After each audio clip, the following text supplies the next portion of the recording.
Hi, everyone. Thanks for some suggestions from a few viewers. Um, I put on some makeup and so happy you're enjoying the videos. Um, Thank you so much. And again, anybody that gives feedback, I welcome it, whether it's good or bad. Everything's positive. Um, did any of you be like the person that couldn't go out of the house without makeup, without being, my nose itches again? Couldn't be seen out anywhere without being done up. I was in my teenage years. Oh, I was such a frou frou. Had to have my hair did, my nails did, my makeup. Um, yeah, it was hard to keep up during my horse show days, though. It was usually really hot on those days, and when you show like Western pleasure, that's where you're done up with the cowboy hat and stuff, and you're displaying how well your horse moves. Um, it was really, really hard to keep your makeup from running, so it was usually waterproof mascara, um, things like that. You just had to make do with what you had. And of course, the cosmetics weren't as complex as they are now. Um, we had to wear long sleeve shirts, sometimes leather or suede chaps over our jeans or slacks, whatever we were wearing that day. I personally like to wear slacks because they were cooler. Um, and the cowboy boots topped off with a cowboy hat. Now, I had a beaver hide cowboy hat, and if you know anything about those, they're really heavy and hot, very hot to wear. Um, I should have had more of a straw hat or something that was lighter. And it was black. So, yeah, on top of that. Um, the show clothes were actually that my sister and I had, a lot of them were made by her. And my mom, she was quite the seamstress. She was good at almost everything she tried. And I got some blank pages in between my notes somehow. Um, yeah, she did her best to use lightweight material for shirts, and it did make a difference. Mom really cared how we were doing, um, medically speaking as well, because there were people that actually did get heat exhaustion and pass out. Um, I think my sister passed out once. Maybe a parade. I don't know. I don't remember, but I do remember her having to sit in somebody's truck with air conditioning. Now, back then, not very many people had air conditioning in their vehicles, and we were one of those families that did not have that. Um, let alone the truck pulling the horse trailer didn't have it. So, since those days passed, I've gone to watch some horse shows, some 4-H horse shows at the fair and things, and oh my goodness, how it's changed. They wear so much shiny bling. It's like blinding. Like every rider has got this gem covered top on. They've got the gem colored chaps. Then the horse has gem covered bridles. And, you know, when I was showing, it was about what the horse does, not how much bling I was wearing. And it's become a fad, I guess. And now I don't recommend it to anybody. Um, my sister still rides. She's 2 years younger than I am. And I think she'll do that as long as she can and then some. She probably, ride that horse to the grave, so to speak. Um, she's a tough girl and the sweetest, but don't cross her. Yep, one of those kind of cowgirls. She's she'll let you have it. Um, She travels to different places and competitions. She's a barrel racer. Um, and one of my goals is to get well enough to go actually see her in person, do her thing. I've watched her videos. She'll post them sometimes on TikTok or Facebook. And there's actually people that photograph her while she's running so she can post those. And another thing is, she is truly one of my heroes. I'm not going to go into her story, that's her story to tell. But no matter that I'm the oldest, she's a hero in my eyes. Do you have heroes anymore? I mean, besides Batman? At a ladies' group meeting I attended years ago, we were talking on that subject about heroes, people you look up to or admire. And someone suggested that we try and emulate the good things that we admired about the people we looked up to. And at that time, people were saying they chose family members, parents, grandparents, people that had overcome great physical achievements and things like that, normal. In my eyes, anyway, normal. But I was surprised when some actually chose someone like a clerk at the gas station um, that they interact with almost every day. They stop in there and get their coffee or whatever, and this clerk is pretty much every day. A male person. Now, that was one that surprised me. Not everybody gets to see their male person, but this one does. And she would, the holidays and things, she would actually bake something for him and take him out. And she just thought he was great. And I thought it was really neat to see how others perceive people that are just doing their job. Um, I used to work midnights at a convenience store, gas station, and there was a factory down the road. So a lot of people that worked at that factory would come in on my shift because they worked midnights as well. And you get to know these people, you get to know what they're ordering, or you can basically ring them up before they reach the counter because they're repetitive customers. And I appreciated them and they did appreciate me. um, some would stand there and talk on their break or whatever. If I wasn't too busy, I could talk or talk while I was working, whether I was restocking cups or sweeping or mopping or something. It was good, and it really helped me out because on the midnight shift you kind of feel, it's almost like a creepy feeling, because it's so dark out. You're the only one in the store. Things run through your head like, oh gosh, what if I get robbed? Or it was comforting to know that those guys and women would stop in and check on me. They really did. And some even were very uncomfortable with me working at nights. They said if I was their daughter, that absolutely not. So, yeah, I had a lot of different people come in there, and it makes me feel like I was appreciated and cared about at that time. Um, I really admire my nurse practitioner doctor. She's my doctor, but she's actually a nurse practitioner. She has a disease that affects her muscles. They like deteriorate, and so she's not able to stand up straight anymore. She walks really hunched over, and it's it looks really difficult for her. Crooked, slow, and she uses. I think she's using two canes now,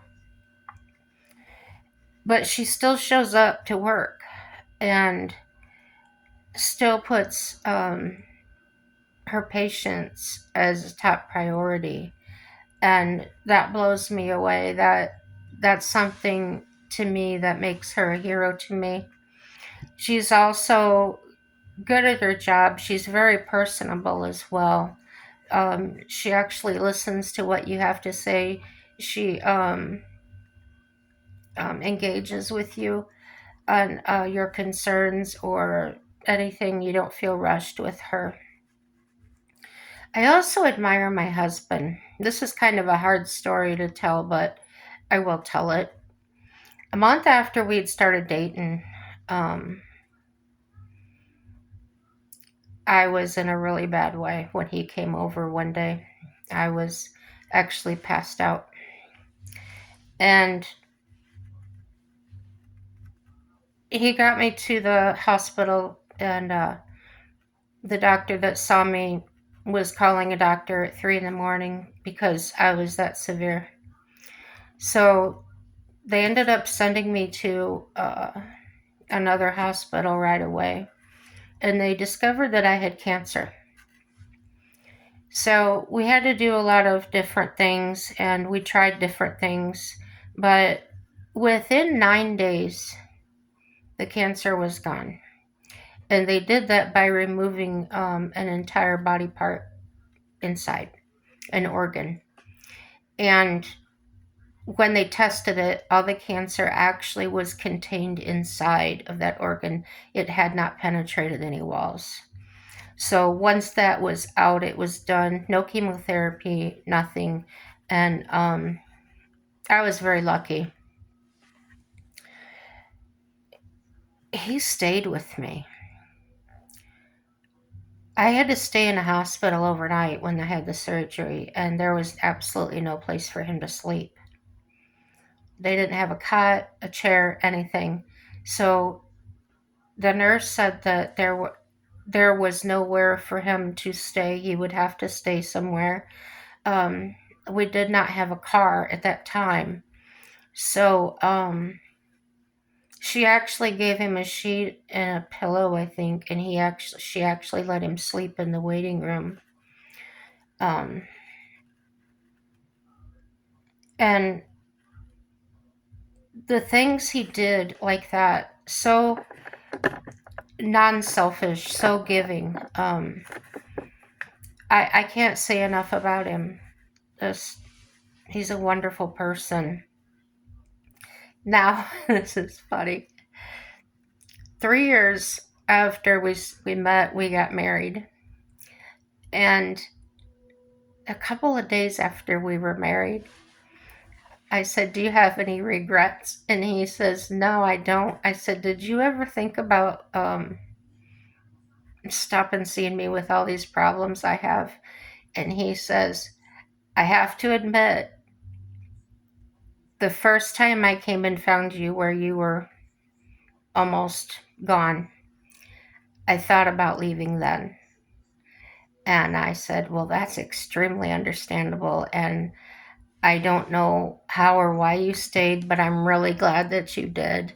I didn't have anybody else." And that's what he saw at the time. There wasn't anybody to care for me.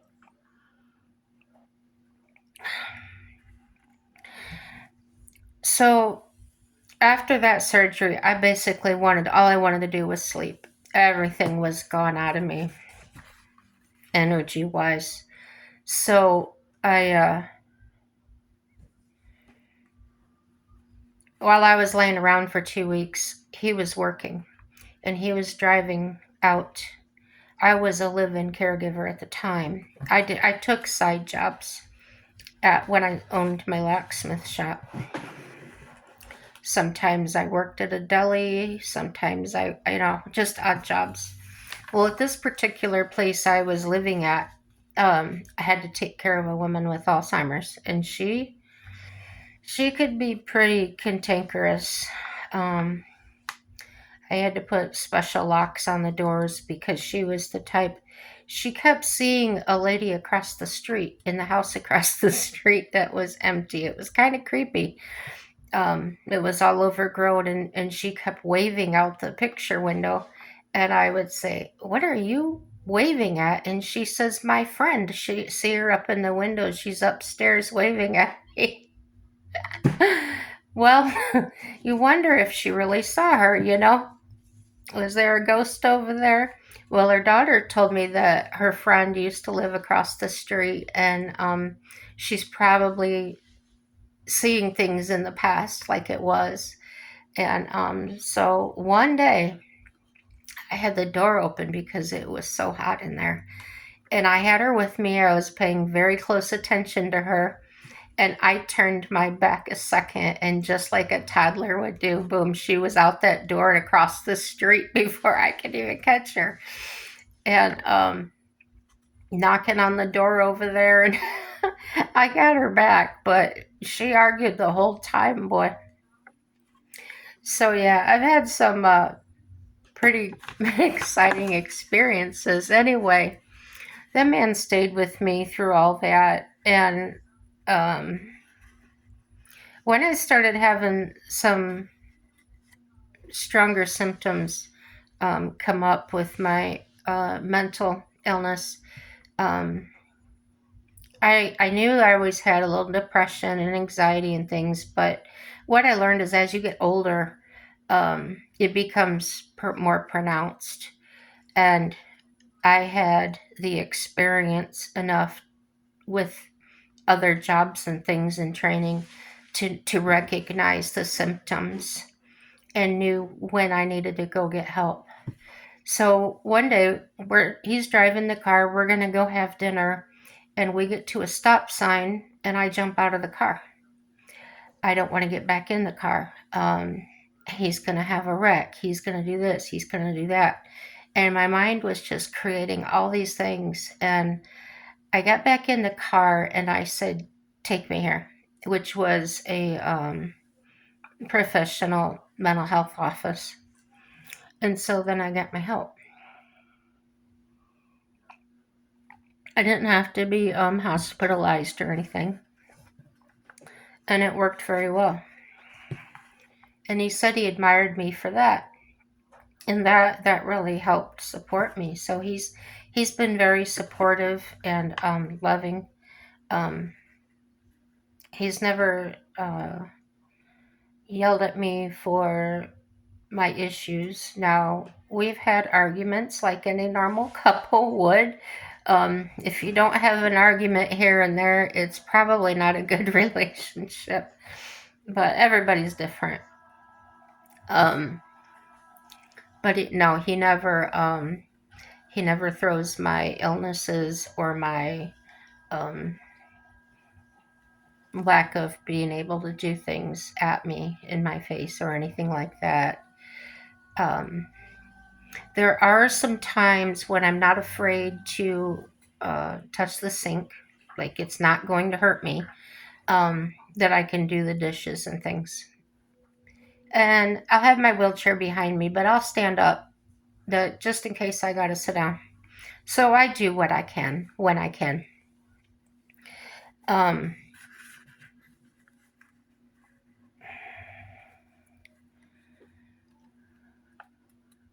I talked way ahead of my notes. I got to catch up here.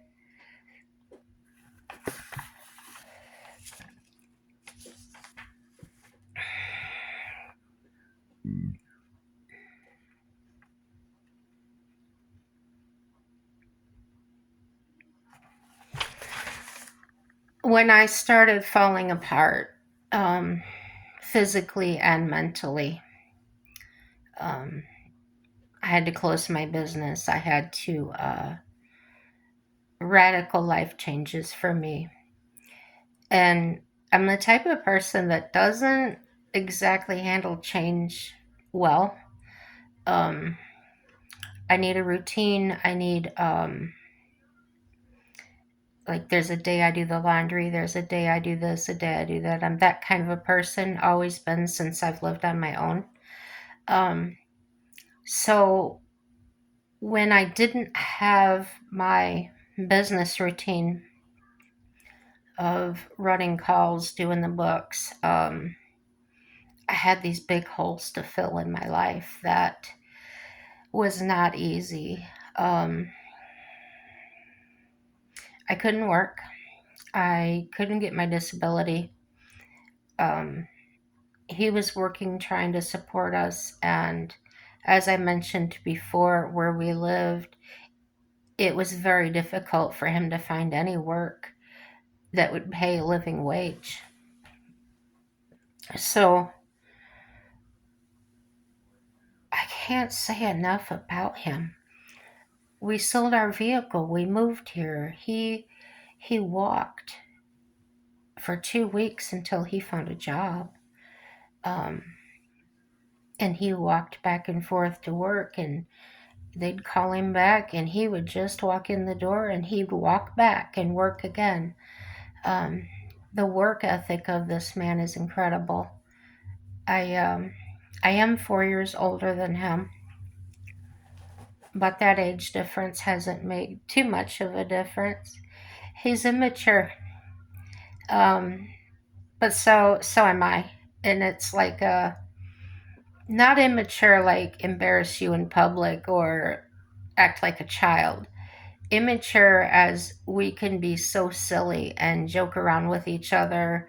Um, just just lots of fun. Um, he's a fan of the Three Stooges, and I, I've seen the Three Stooges like after school. It would be on TV or something, but it wasn't something I ever thought about getting into. The only thing I've really ever been into is horses. Yeah, just I followed them, the quarter horse, AQHA, the stallions, the breeding programs, things like that. My favorite horse sport is probably dressage. Um, I've never ever done it. I never had a horse that would do it, but I really enjoy watching it. And that was something I dreamed of doing that when I was a kid. Just it looked like those horses were floating on air to me. So I do watch that when I can find it. Um, I never really had cats growing up. I always had a dog, always had a horse. Um, so now I've got a cat, and it's different, but at the same time, I really enjoy her. Um, Different mannerisms and things. So different than a dog, but in some ways similar. Um, like letting you know when they want to eat. And she's kind of funny because she came to me so young. And I showed her one time where the litter box was, and she's never missed it. She uses it every time, and she's 4 years old now. And there's a courtyard where we live. So the building goes around, and then there's like two courtyards in the middle. So when I take her out there, there's no way for her to get out, get hurt, or anything. And I sit with her. She will not go potty outside. No way. She'll walk to the door, and I'll let her in, and she'll run to our apartment, and she'll run into her litter box and go potty. She's such a good girl. She really is. Um, she'll follow us anywhere. Like if my husband walks down to the mailbox, which is in our building, she follows him down there and follows him back. And I don't know how to get her to walk on a leash. I made a leash from scratch. I just bought some paracord and braided it, and it's really lightweight. I found a little tiny snap at the hardware store and put on it.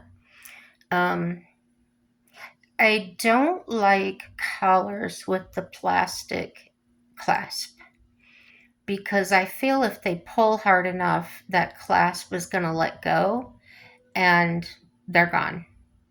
So, first of all, that. And the other thing I don't like is nylon. And that comes back to my horse experience. Nylon halters and things tend to rub them raw if they're on them for any period of time. Excuse me. And so I'm just a little prejudiced against nylon for animals. It doesn't stretch, it doesn't break. Um, yeah, I just don't like it. So to find a leather kitty cat, kitty collar, and or a harness to wear. And if you have any suggestions on help me teach my cat or help me help her to be comfortable wearing a harness or something. She's not a spooky cat. She's not distrusting. Um, I can put a collar on her and she doesn't go crazy. But I've never tried a harness. I have a nylon one that I had for another cat, but it would be way too big for her. Um, what else? Yeah, tell me about your pets. Tell me your finds and um, horse talk is great. I used to breed birds. I don't know if I've talked about that before. I had a blue fronted macaw and some cockatiels. Yeah, I think I did mention that in a video. Um, I don't know anything about reptiles. It's interesting to me. I don't want to own one. I'm terrified of them, but I'm curious, inquisitive. I do like to watch some shows that talk about them or show them. Um, yeah, so thanks for watching the channel. I uploaded yesterday's video earlier tonight, and I will try to get this one uploaded as well.